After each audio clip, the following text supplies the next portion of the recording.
all of a sudden, one day I woke up in ice dance, and Tessa and that was my whole life. There is no next partner for me. I just can't imagine skating with anyone else. I've skated with Scott since I was 7. Not only would it just feel weird and kind of wrong, it's not an avenue I want to go down.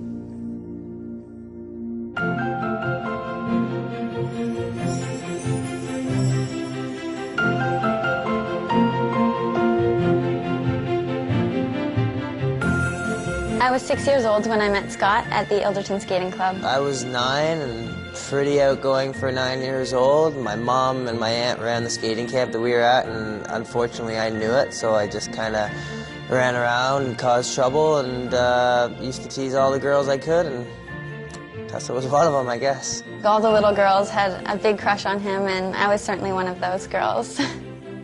I don't really remember being attracted to Tessa as a young guy, you know. I kind of just went about my business. I was always going after the older girls, and when my aunt put the two of us together and started skating, I guess that's when we got shy and kind of stopped talking a little bit when we started skating together. Well, when we first started skating, my thoughts were it was pretty awkward. I'm not sure there was anything particularly special about the two of us at the time. You know, I was just kind of doing it to keep my mom happy, and my older brother did it, so I kind of was just doing it to try and keep up with him, I guess. We didn't say a word to each other for probably at least 2 years, and I know we were dating, so there was some sort of relationship there, which maybe made it a little bit more awkward. And I wasn't a huge fan of it at first, actually. I haven't told very many people that, but after a couple years after we broke up our hot and heavy relationship that we had, we started talking a little bit more and having a little bit more fun. We took it year by year, and here we are.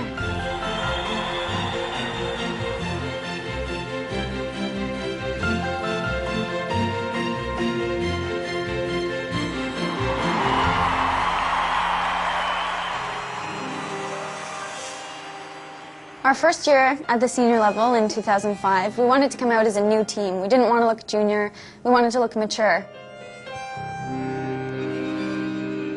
And we were quite young. I was only 15. It's hard to look mature on the ice, but we came up with a tango program that showed our connection and a passionate skate, and I think it worked.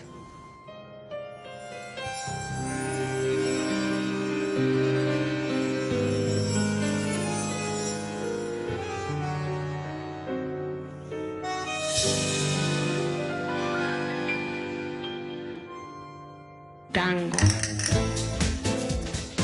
In order to get into character on the ice, I need to sort of channel an alter ego. We're trying to get back to the roots of dance. At this point, I think that's what people really want to see in skating, and we feel like that's one of our strengths.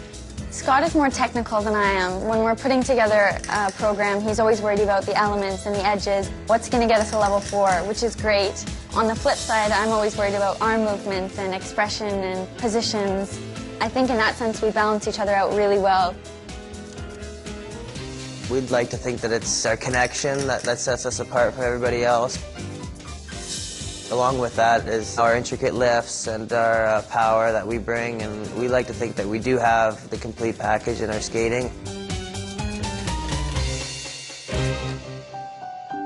I can't remember really thinking about wanting to be an Olympic ice dancer at 9 years old. I think I was pretty lucky that everything kind of fell into place, and you know, we've worked really hard to get here, but I think I'm pretty fortunate. When I think back to that 3-year-old little girl in that picture, it's hard to imagine that I've grown into an Olympian. It was always some sort of distant dream that didn't feel like it could ever become a reality. It's so surreal.